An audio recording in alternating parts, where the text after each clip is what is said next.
Assalamualaikum warahmatullahi wabarakatuh.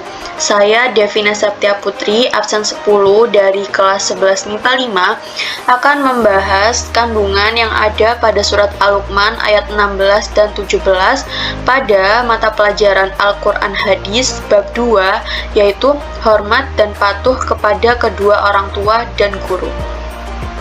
Langsung saja kita pada pembahasan surat Al-Luqman ayat 16 yang berbunyi, Ya bunayya innaha intakum mithqala habbatin min khardalin fatakum fi sakhratin aw fis samawati aw fil ardi ya'ti bihallah innallaha latiful khabir. Artinya, Luqman berkata, "Wahai anakku, sungguh jika ada sesuatu perbuatan seberat biji sawi dan berada dalam batu atau di langit atau di bumi, niscaya Allah akan memberinya balasan. Sesungguhnya Allah Maha Halus, Maha Meneliti." Nah, kandungan yang terkandung dalam surat Al-Luqman ayat 16 ini menegaskan bahwa Allah Subhanahu wa Ta'ala akan mendatangkan setiap perbuatan yang telah dilakukan manusia pada hari kiamat kelak dan akan memberi balasan atasnya.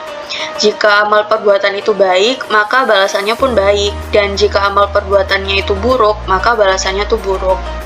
Nah, ada juga nih pada kata latif yang berarti lembut dan bermakna juga ketelitian. Jadi Allah ini maha teliti, Allah ini mengetahui setiap apa yang kita berbuat, setiap apa yang makhluknya perbuat gitu.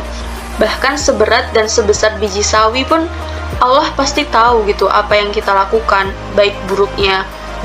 Jadi jangan segan untuk berbuat baik sekalipun itu hal yang kecil, seperti membantu orang tua menyapu rumah. Nah, itu kan sering kita anggap remeh. Padahal itu bisa menyenangkan orang tua, menyenangkan hati orang tua kan. Dan menyenangkan hati orang tua itu juga salah satu pahala, kita dapat pahala lagi.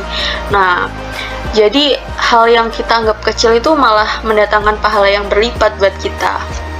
Dan contoh yang hal buruk nih, kayak orang tua kita udah memasak buat kita, tapi kita malah beli makanan lain gitu, dan itu kan bikin hati orang tua kita sedih.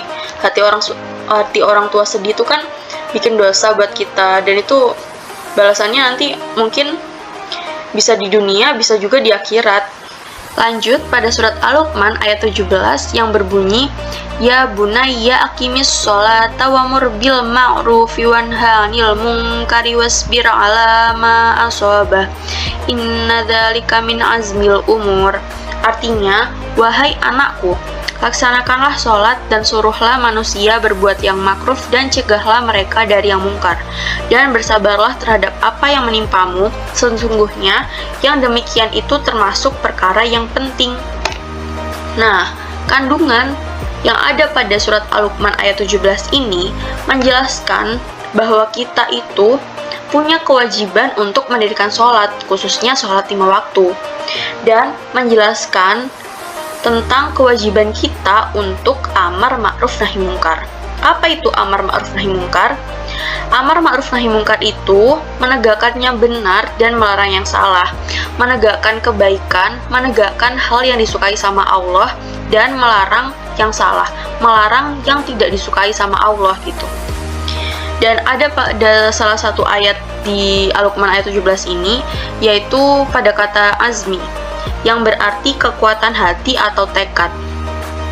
Nah, selain kita diwajibkan untuk mendirikan sholat, pada surat Al-Luqman ayat 17 ini, kita juga dianjurkan untuk bersabar ketika kita mendapatkan masalah, musibah dari Allah. Jadi, baiklah, selesai sudah penjelasan saya tentang kandungan surat Al-Luqman ayat 16 dan 17 ini. Mohon maaf jika ada kesalahan saya di pembacaan ayat Al-Qur'annya atau penjelasan saya yang kurang jelas, mohon maaf. Sekian, terima kasih. Wassalamualaikum warahmatullahi wabarakatuh.